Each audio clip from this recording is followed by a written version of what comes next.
मेरे चेस्ट में बहुत पेन होता था। मैं समझ नहीं पा रहा था कि क्यों होता है।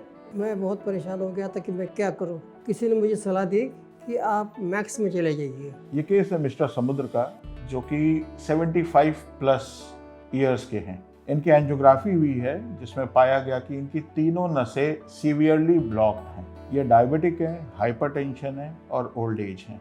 इसके साथ ही साथ एक और चीज़ है जो कि इनको ऑनगोइंग चेस्ट पेन है। जब मेरे पास ये मेरे ओपीडी में आए तो हमने और जांचें करी तो पाया कि जो दिमाग में खून पहुंचाती है, जिनको कैरोटिड आर्टरी कहती हैं, वो भी बहुत सिकुड़ चुकी हैं। ऐसे में फालिश का डर इमिनेंट था, कभी भी हो सकता था। जब एडमिट किया इनको और प्लान किया कि हमारे को इनकी बाईपास सर्जरी करनी होगी। लोगों ने मुझे डराया था, बाईपास सर्जरी इस उम्र में ना कराइए क्योंकि इसमें चांसेस बहुत कम रहते हैं। मेरा परिवार पूरा परेशान था कि हम नहीं कराएंगे। एक प्रॉपर कंसेंट के बाद हमने प्लान किया कि इनकी कैरोटिड आर्टरेक्टोमी भी करनी होगी, जिसमें हम दिमाग में जाने वाली नस को साफ करेंगे और साथ में बाईपास भी करेंगे और इनकी सर्जरी सुचारू रूप से उसी तरीके से आगे करें। हमने कैरोटिड आर्टरी को एंडार्ट्रेक्टमी करी, अनफॉलोड बाय बाईपास किया, जिसमें हमने इनको 4 नई नसें लगाई।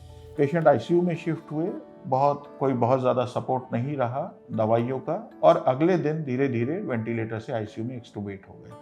तीसरे दिन समुद्र जी पैदल चले आईसीयू में, और 5वें दिन ऑपरेशन के हमने समुद्र जी को घर भेज दिया। हम कहते हैं कि ये नेक्स्ट टू गॉड है हमारे लिए, डॉक्टर विजयन, और उन्होंने बहुत अच्छे से हमारा ऑपरेशन किया और इस वक्त हम बहुत अच्छा फील कर रहे हैं। जो प्रॉब्लम हमारी थी वो प्रॉब्लम बिल्कुल दूर हो गई है और हम ऐसे फील कर रहे हैं जैसे हम फिर से यंग हो गए हैं। सो बाईपास सर्जरी से डरने की ज़रूरत नहीं है।